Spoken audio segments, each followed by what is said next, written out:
घे घे घे.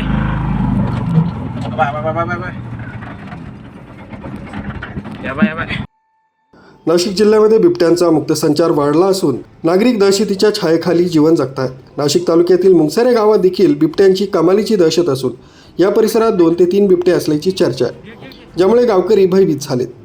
मुंगसरे गावात एक बिबट्या आणि त्याचं पिल्लू मोबाईल कॅमेऱ्यात कैद झालंय. काल सायंकाळी दत्तू मैसदुने यांच्या शेतात एक बिबट्या मृतावस्थेत आढळल्यानं नागरिक दहशतीत आहेत. या गंभीर घटनेची वनविभागानं तातडीनं दखल घेतली आहे.